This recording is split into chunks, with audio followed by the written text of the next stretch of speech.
The 5 love languages during sex. But it doesn't really have to be even during sex. But maybe you've read the book, and if you haven't, go read the book.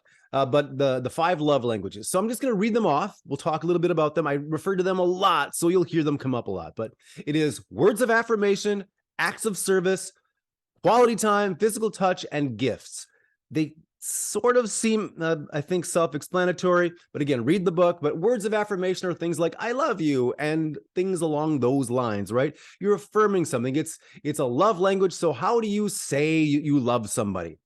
Acts of service. Well, I love the person, so I changed the oil in their car. I picked up things at the store for them. I ran some errands. I did whatever. Acts of service for them. Quality time, just being with them. Like I spend all Sunday with this person. I just spent several hours. We just were together, just sitting there holding hands, whatever it is. Quality time. Doesn't even necessarily matter what you do. Maybe you do something fun, maybe you don't, but it's just being there, focused with that person. I would say, especially in this day and age, maybe without looking at your phones, right? Put the phones away. Quality time, be present, listen to them speak, listen without thinking about what you're going to say next. Quality time, deep, powerful quality time. Physical touch, that seems obvious, but it could be something as much as various sexual activities you could do, or hand holding, hugging, kissing, a touch on the shoulder, on the leg, just whatever it is. Plenty of physical touch. Some people just love that more than anything else. And then finally, gifts. This doesn't have to mean that somebody's a gold digger. They're only out for my money or things I can get them. That's not what it's about. Yes, for some people, probably is about that.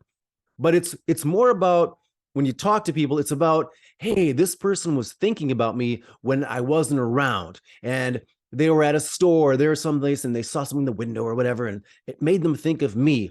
And a lot of times it doesn't have to be anything big. It's like a little $2 knick-knack thing that they just knew I would love, and they bought it. And sometimes it doesn't even have to do with money, but it's like some sort of a gift. Maybe you made it, maybe you bought it or whatever, but you're thinking about this person. So words of affirmation, acts of service, quality time, physical touch, gifts. We all tend to like all of those things, but figure out your order of preference.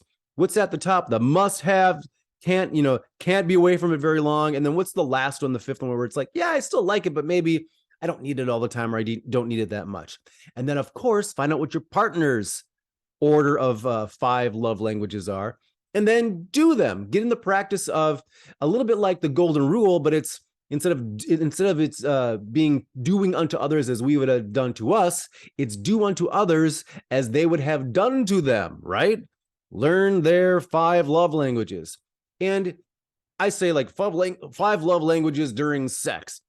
I actually have another video about that, but it's also just communicating love. And it's a little bit like foreplay. If you're doing this on days you're not having sex, or we're early in the day before you're having it, again, kind of like the gifts thing, where you're keeping the person on your mind. They know that you're on their mind. So you kind of have this playfulness throughout the day, even if you're not having sexy time that same day. So use them.